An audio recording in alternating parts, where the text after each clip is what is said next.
I'm Megan Atherton and this is Grant Atherton. We were the legacy pastors of HopeUC Maitland. And we started the church on the 1st of August 2004.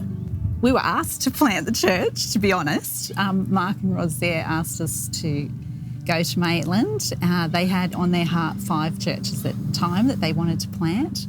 The first one is now HopeUC Nelson Bay. So Greg and Robbie were the first to go. And then we were the second. With regards to what we wanted to do in Maitland, to be honest, I remember praying about it and feeling a bit overwhelmed. Oh my goodness, what are we going to do up here and in Maitland? And we very clearly heard from God that we're just to go and encourage the people, which was such a doable thing for us. We thought, yeah, we can do that. So it became a core part of our culture to encourage and just to encourage the people to be who God called them to be and to do the things. And a lot of the things that came out of Maitland Church were just people listening to God and doing what He showed them to do. Our core thing was being real too, going and being authentic. So we had on the stage real God, real people, real life, which is why we ended up changing the name from Macquarie CLC Maitland, which was the original name, to Real Life Church. Yeah, so we just went to try and be real and encourage. Yeah, so when we felt that God called us to go and encourage the people, I felt like it was a little bit too simple and wanted maybe something a little bit bigger to achieve. But looking back now and also even months and years into it, I realised how much of a difference that word does make and that mandate does make in people. And so we just saw the change in people when we just simply encourage them, obviously with God's love and just with who God had called them to be themselves. And everything we did, we always looked back and made sure that we did it with a heart of encouragement to see people really achieve what God had all called them to achieve. And so it was something that, it was simple but made a huge difference. We weren't actually living up in Maitland when we started. We were commuting up and we started at the Seventh-day Adventist Church. They were extremely gracious to let us use the church on a Sunday. They obviously used it on the Saturday. And the first service I remember being extremely exciting and nerve-wracking, but exciting in that 5 people got saved. 2 amazing people are still going to HopeUC at Maitland. And yeah, Helza and Brian Rob. Legends. And they were responding that day. And I just really realised on that first service, okay, this is totally a God job. Like, you cannot. Salvation is just, totally Holy Spirit drawn and everything about it. It's a privilege to be part of that process, knowing that He's at work, you know. So, it's very special first service. It was packed and it really did continue to just grow so steadily, so quickly. And we were really excited just to know that we were really green. We really did not know what we were doing. And God just, incredible people that just encouraged us so much. We actually started with a team of people, so we were sent with a group that committed for either 6 months or 12 months or long term, which I think is a really big thing to, in some ways, leave. People sold their houses and moved, made huge commitments to come and plant a church to do that. And so the team thing was big for us, to have a supportive group of people, as well as a supportive kind of church back home as well that would send teams up to be able to do that. So those early days were fantastic because a lot of the time we really didn't know, like Meg said, what we were doing, and we were learning as we went. But it was fantastic, and the opportunity we started to get to have a connection in the community as people found out about who we were, and in some ways we were probably a little bit maybe different to what was a traditional church in Maitland and what had been happening previously. And so there was a bit of a freshness there, and we were young and green ourselves, and we served great coffee, which was one of my mandates, and made sure it was awesome. And so, which hopefully continues now in the HopeUC tradition. I'm sure it does. But yeah, we loved it, and we had a great time. There was lots of fun times. I remember spilling water down the front of my shirt when I preached my first message, and everyone laughed, and it broke the ice, and it was great. One of our first baptisms was in a lake where it was muddy, and when we baptised people, they came up with mud all over them. And so all these things that you did because you just kind of were, oh, let's give it a go. But it was just those times that you remember that were fun, but they were, and we still talk about those times with people that were there. Just great memories. Obviously, we'd been in that church for probably 18 months. And as a church of only 18 months to need a new building, which was pretty amazing. And so to step into potentially purchasing a new building was huge. And the commitment that we got from people, even just from their giving, and to be able to do that was amazing. And we obviously were able to firstly lease the property that is there now, the old Harvey Norman building in Maitland, in the cinema complex there. And so over about a 6-week period, we were able to renovate that building. Everyone came in and helped just do whatever they could, painting to clearing bathrooms to tiling to whatever they could do. And it was just an amazing time for the church to have an impact into that building and to really put their stamp on it, and to really say, hey, we were part of this. We painted that wall, we laid that carpet, we knocked down that wall, whatever we did. And we really, people put their heart and soul into it to be able to do that, and also gave to it as well. And really, when you look back on it, for a church so young to be able to get into that type of building in the middle of the CBD of Maitland. And that really was a catalyst, I think, for us to really start into the community and what we were doing in the community and making a huge difference in that. Yeah. And you just use a building so much as a church. Like when we were at the Seventh-day Adventist Church, we were using it more than the Seventh-day Adventists were using it. How beautiful is that they would let us come and rehearse and have women's groups and different things midweek. So we were confident as we went in to, even though it's a massive stretch and it required everybody to be totally, and we were confident we really wanted a place of our own that we could serve the community. It was open all the time. And we used that building for, community groups came in, mums groups, and it had and still continues to be a blessing to Maitland, which is so wonderful for us to know that it's used so much. But that initial time when everybody came and really owned that part of making the building a church home was very special. I remember one couple saying how privileged they felt that they were part of that initial stage, because you really feel like you're grassroots in. And I know the building's morphed and changed now and is even better equipped, I think, and servicing the community, which is a credit to Jess and Steve and the team there, just really seeing how it can be further utilised for now. It's great. And our heart was very much setting up a legacy for the generations to come.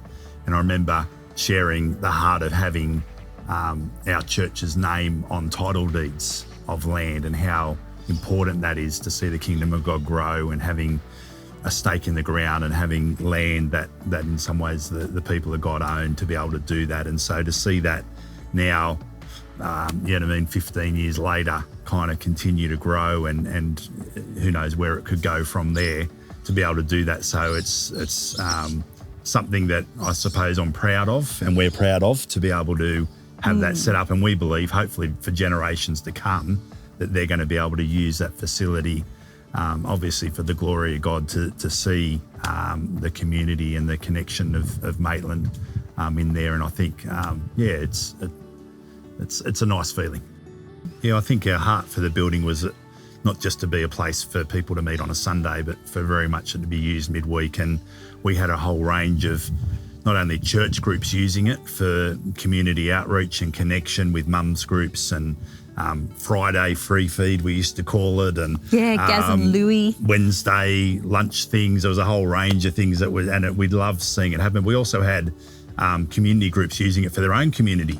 We had training rooms, we had conferences there from other businesses. We had it kind of set up in a way where it was really a hub for the community to use, and it was a great facility for them to be able to do that. And so we just loved seeing it being used, and for people just to walk in and there was a place for them. And I mean, the amount of cup of teas that were made and coffees that were made for people who just wandered in. One of the great stories is there was a couple who came, because it used to be a lounge store. They came in with a wheel that they had from their lounge, and they said, we bought our lounge from here a few years ago. Have you got a replacement wheel for this lounge? I didn't even realise, because we had a couple of lounges in the foyer, and that was great. And so we had a great chat with them, and it was awesome to be able to do that. So there were some good times.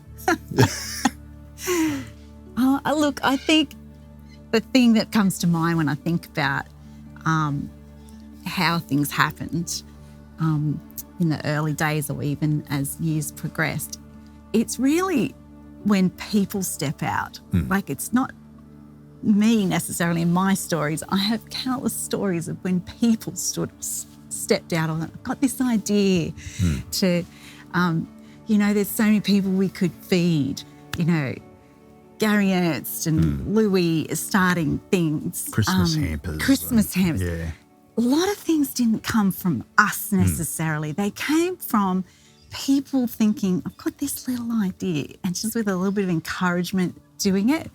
And lots of crazy stories in terms of things just absolutely taking off and working beyond what you could have imagined. Camps were really special for us. I think we were smaller. It gets a little harder as church grows to do church camps, but quite miraculous things happened at church camp. I remember as a pastor, sometimes you're thinking about, we should be giving opportunity for people to be water baptised, and you're trying to encourage people to, make that step. It'd be a really good step for you. And sometimes you get a bit of resistance to that. We had this camp, and it was out of the blue. All these blokes decided they wanted to get water baptised down the lagoon. And then their kids, and it just... a lot of people, I don't know how many, got water baptised down at camp in this. Like a 2-hour water baptism. It was awesome. It just kept going, but it wasn't forced. It wasn't, this is something you should do or consider. It was like, we've tried doing that. No one's responding to that. We're just hanging at camp together and loving each other. And then God did something. And all our crazy stories are when we got out of the way. And that's right. Yeah. God did something. Which could make me cry, actually, because who wants to do it if God's not in it? He was totally in that plant. Yeah. And he's in that church. Sorry. It's all right. Anyway, it makes me emotional because it's so worth it. It's worth investing your time and effort and money and dreams. And if you know our story, we're not still at Maitland pastoring, but our heart is still there. And it continues, like the plan God had for it is continuing to happen through amazing people, some who were there in the beginning and still there, some who are joining in now, and it just really blesses us. Absolutely. HopeUC is such a blessing, and the people of HopeUC, the leaders and the ones who are hoping to somehow get involved but don't know how to get involved, I just want to encourage them, you've got something to bring, and it's really important that we know that whatever we can bring, whether it's at the start, in the middle, at the finish, doesn't matter. It's all very important. And one of the worst things that probably could have happened, obviously we left. One of the worst things would be that the church would have just closed and shut down. And so to see it now and the legacy continuing on to the next generation and to Steve and Jess and what they're doing there with the team, and just is so exciting for us, because that would have been so devastating to see that we spent 12 years there and then kind of ended, which sometimes happens, but to see what's continuing on as a legacy is amazing to be able to do that. And so, like Meg said, to see what came out of people's hearts and to get alongside of that was amazing. And so some of those things that are continuing now, or maybe even just happened for a small period of time. One of them was, carols in the city was a huge thing that only probably lasted maybe 5 or 6 years, but I just know the impact that it had, and people still talk about it. And it really just started out of a heart. There wasn't really anything happening in the community. There was a small little carols happening one year that I think the Rotary Club put on, and we went kind of like a stirring started in our spirit that, no, this is what the church needs to do, that we're celebrating Jesus. And so we somehow pulled off carols in the mall. Was the first one, I think, for a couple of years, which brought a few thousand people, and we outgrew that. And then when we took it to number one sports ground, which I think ended up being, maybe 10,000 people there, which was absolutely huge. And the team of volunteers to pull that off was amazing, and the people that used their gifts to do that, just kind of like it was beyond what we could do, beyond our scope. We didn't really do anything. We just got up there We're and not very clever like that. Everyone. But that's what we love seeing. To just encourage people, like we talked about, to be able to do that and to release them to do what they're called to do and see it grow bigger and better than we could even imagine. And it was really that Ephesians 3:20 kind of mandate that we felt in our life, that God was just going to do more than we could ask, hope or imagine, to be able to do that. And so to see things like that happen, is pretty cool.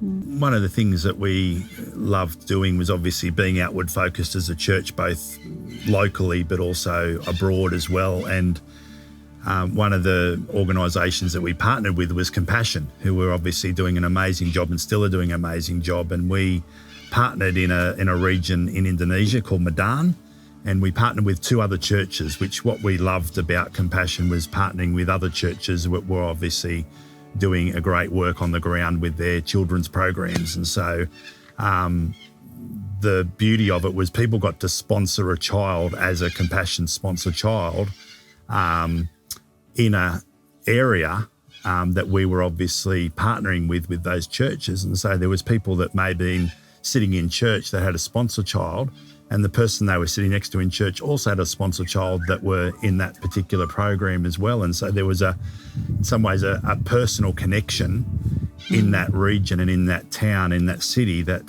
that they felt, they've got a family member there that we were able to obviously go and minister to, go and send missions teams to, send money over to, whatever the opportunity we had to be able to do that. And so we just saw that partnering with a local church on the ground was fantastic, and working with Compassion was awesome. And so we'd send a team, sometimes 2 teams over, at least once a year, to go over and really not only minister to people, but obviously they're visiting their sponsor child at the same time, as well as connecting with the local church and the local children's program over there. And so there was some, just amazing stories. And again, people stepping out of their comfort zone in those things, in those places where you're faced with extreme poverty, and someone that's personal, connected to you as your sponsor child, and visiting them. And I know with our sponsored children, and you visited it as well, and really brought a heart connection into the mission field. Yeah, and it's great to see HopeUC still doing mission trips, up and coming Vanuatu one. And I know my dad, Bart, he's part of our church, he'd gone over in the early days with Gaz Ernst. I really have to say, Gaz Ernst is amazing. He has a heart to start and do so many incredible things for the kingdom, both locally and abroad. And a lot of these come from Gaz. A lot of these connections, I don't know anyone like him. And it was a privilege to be at the fundraiser actually recently at HopeUC at Newcastle, and see Jay Gale and Gazzy Ernst up there still doing their thing, still gathering for the kingdom, still reaching out into now, continuing in Vanuatu. And so, we were very privileged to be part of that, and it's wonderful to see those things continuing. Well, I remember us getting, there was a great couple in the church, and they were a bit clever, and they used to I used to let them go and just decorate and do things. Leah Unoxness, I don't know if Leah's still going to HopeUC, but anyway, she helped us make this table in the foyer at HopeUC, which is still there. And it really is wonderful. I know Dales has a real heart for gathering around tables, and that was so good to see that people still gathering around that table.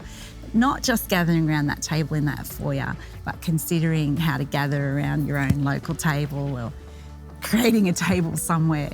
And I just hope and dream that we'll always consider how we can gather people, wherever it would be. And it definitely helps to gather together in the foyer in the church and to bring people around with other like-minded people. And it also is great when you're confident enough to just think, my home is the church. Like, I can open my home and I have a table, and it may not be much, but my hope and desire for the church at the moment is to just be really confident with what we have. It might not feel much, or it might just feel like a little silly idea, or maybe I could just invite my neighbour and cook a little bit extra. And so my hope for the church and I see it happening in HopeUC is just continue to open her arms to the community and bring the community in, or go in to the community, wherever that might be, wherever you might find yourself. And we have enormous influence. And I really do feel the Spirit of God saying to us as a church, be really confident in me, be confident that I am making a way. And I hope that people will be really confident with their gifts, because they're God-given gifts. I think looking back and reflecting in some way over from the beginning of the church and planting a church with a team of people and doing all these things, and you can obviously look at big events and memorable times and all these things that happen, but I think I feel like an old grandpa or an old dad kind of reminiscing over the times, but you obviously, the things that are in your heart are the people and the connections. The connections that you had with people, and the not impact that I had, but the impact that we were able to have as a church community, to see people step into their destiny and so you can do all these things, and that's part of it. And yes, that's fantastic.